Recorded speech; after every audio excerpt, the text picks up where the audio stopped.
Hello students, आज का जो हमारा टॉपिक है वो है इलेक्ट्रोनेगेटिविटी। ठीक है, आज हम इलेक्ट्रोनेगेटिविटी के बारे में पढ़ेंगे कि इलेक्ट्रोनेगेटिविटी हमारी क्या होती है और उसकी क्या क्या फैक्टर्स हैं जो इसमें आएंगे हमारे पास। ठीक है, तो आइए लेट्स स्टार्ट करते हैं इलेक्ट्रोनेगेटिविटी। तो सबसे पहले है इसकी डेफिनेशंस। डेफिनेशन में आता है इसके पास आपके पास electronegativity of an element is the tendency of its atom to attract the shared pair of electron towards itself in covalent bond. It is represented by word is chi. ठीक है, इसका मीनिंग ये है आपके पास कि जो इलेक्ट्रोनेगेटिविटी होती है आपके पास किसी भी एटम की क्या होती है, आपके पास टेंडेंसी होती है कि वो क्या करती है, आपके पास जो दूसरी एटम्स है उसके शेयर पेयर ऑफ इलेक्ट्रॉन को अपनी तरफ अट्रैक्ट कर लेती है, उसको बोलते हैं हम इलेक्ट्रोनेगेटिविटी। ठीक है, इस डेफिनेशन को एक एग्जांपल से समझते हैं, आपको समझ आएगा। अब देखिए ये एक एग्जांपल है, अब हमारे पास इस एग्जांपल में आपके पास दो एटम्स दिखाए हैं, एक एटम है ए आपके पास, एक एटम है बी, राइट। अब क्या होगा इसमें, अब देखिए जरा ध्यान से, दोनों के पास एक एक अनपेयर इलेक्ट्रॉन्स है दोनों। ठीक है, तो सेंटर में दिखाया गया वो कि आपके पास मान लीजिए दोनों के पास एक एक शेयरिंग इलेक्ट्रॉन्स है, एक ए का है और एक बी का है, राइट। अब क्या होता है, अब मान लो जी पॉज कर लीजिए आप, एक की इलेक्ट्रोनेगेटिविटी ज़्यादा है और एक की इलेक्ट्रोनेगेटिविटी कम है। मैं इस केस में कंसिडर करके चल रहा हूँ कि बी की जो इलेक्ट्रोनेगेटिविटी वो ज़्यादा है। इलेक्ट्रोनेगेटिविटी ज़्यादा का मीनिंग क्या है, उसकी पावर ज़्यादा है। अब कैसे देखिए इसको समझते हैं। तो कहता है यहाँ पे क्या किया, ये दोनों के दोनों जो इलेक्ट्रॉन्स है ये बी अपनी साइड ले जाएगा।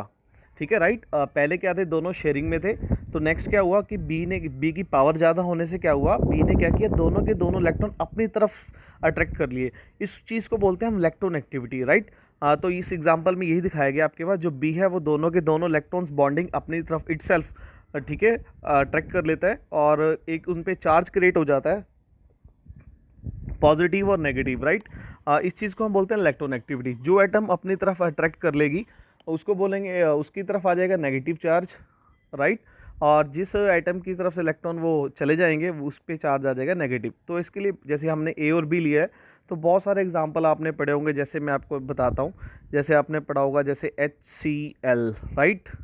HCl के बारे में पढ़ा है आपने, ठीक है। एक और एग्जांपल मैं बताता हूँ आपको, जैसे NaCl, राइट। तो इन दोनों एग्जांपल जो मैंने अभी आपके लिखे, दोनों में आपने ध्यान दिया हो कि जब भी ये ब्रेक होते हैं तो NaCl जब भी ब्रेक होता है आपके पास तो उसमें क्या बनता है, आपके पास Na पॉजिटिव और आपके पास क्या बनता है, Cl नेगेटिव, राइट। तो यानी एक की तरफ नेगेटिव चार्ज आ जाता है और एक पे कौन सा चार्ज आता है, आपका positive. This condition is electronegativity, right. एक चीज़ और देखिए आप, नेक्स्ट में इलेक्ट्रोनेगेटिविटी के लिए मैंने आपके लिए बनाई है। इसमें मेन क्या है आपके पास, कुछ एटम्स है, ये बेसिक एटम्स है, इनकी ही ज़्यादातर आपको याद रखनी है। इलेक्ट्रोनेगेटिविटी क्या है, ये आपके पास डिक्रीजिंग ऑर्डर आ रहा है। इसमें आप देखिए सबसे पहले हाईएस्ट इलेक्ट्रोनेगेटिविटी जो है वो F की है। सेकंड इलेक्ट्रोनेगेटिविटी आपके पास ऑक्सीजन की है। फिर नेक्स्ट आता है आपके पास नाइट्रोजन, फिर कार्बन, फिर आपके पास हाइड्रोजन अप्रॉक्सीमेटली। तो यानी आप यहाँ से आपसे एक क्वेश्चन भी पुट किया जा सकता है कि सबसे हाईएस्ट इलेक्ट्रोनेगेटिविटी किसकी है, तो आप आंसर पुट अप करोगे कि सबसे हाईएस्ट इलेक्ट्रोनेगेटिविटी जो किसकी है वो F की होती है, ठीक है। और सेकंड हाईएस्ट किसकी होती है आपके पास, ऑक्सीजन की, राइट। तो ये दो क्वेश्चंस भी आप याद रख सकते हो। सबसे हाईएस्ट आपकी फ्लोरीन, F से फ्लोरीन है आपके पास, O से आपका क्या है, ऑक्सीजन, ठीक है, राइट। आप ये याद रखेंगे। नेक्स्ट है, अब हम इसके पढ़ते हैं कुछ फैक्टर कि किन किन फैक्टर से आपकी इलेक्ट्रोनेगेटिविटी डिपेंड करती है।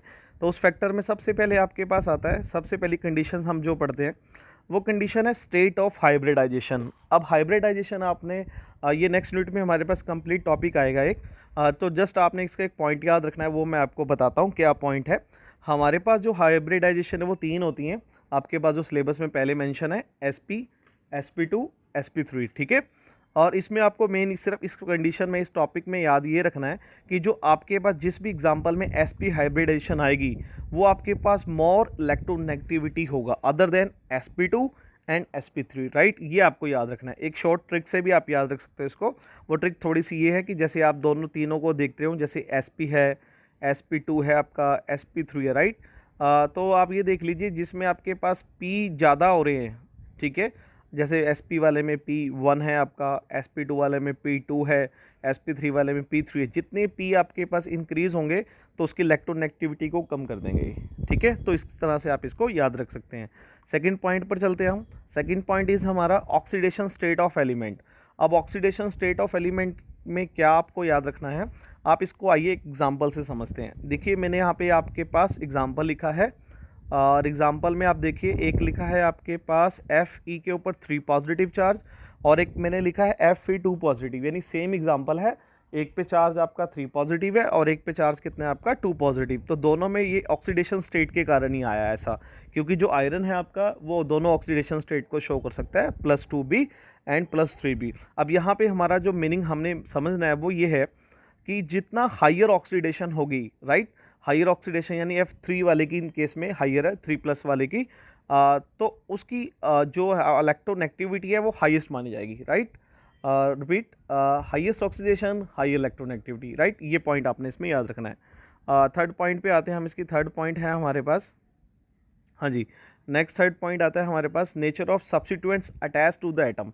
अब ये कंडीशन क्या, आपके पास जो सब्स्टिट्यूएंट्स होते हैं हमारे पास, यानी कोई फॉर्मूले में जो अटैचमेंट देते हैं उस पर भी डिपेंड करता है, ठीक है, इलेक्ट्रोनेगेटिविटी की।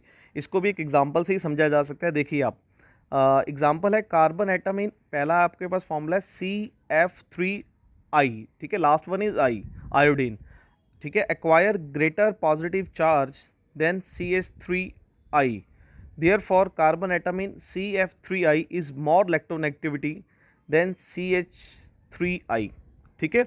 अब यहाँ पे ये मीनिंग क्या कर रहा है, आपको ये मीनिंग बताया जा रहा है, जो पहले वाला फॉर्मूला है आपके पास, ठीक है, उसमें आपके पास ग्रेटर पॉजिटिव चार्ज आ रहा है C के पास, ठीक है, और सेकंड वाले के कंपैरिजन में, therefore carbon atom in CF3I is more electronegativity than CH3I, right.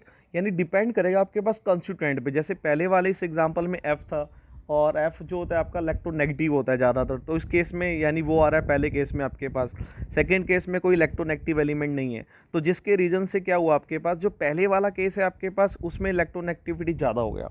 तो वैसे फर्दर और भी हो सकता है एग्जाम्पल इसके लिए पुट अप हो सकते हैं। तो ये कुछ पॉइंट्स थे जो इलेक्ट्रोनेगेटिविटी से रिलेटेड हमने पढ़े हैं, ठीक है, तो इसको आपने रीड आउट करना है। इससे रिलेटेड आपको कोई भी प्रॉब्लम्स आती है तो आप मुझसे कॉन्टैक्ट कर सकते हो, ठीक है। तो अगर आपको ये वीडियो अच्छी लगी हो तो लाइक, शेयर और कमेंट ज़रूर कीजिएगा। Thank you.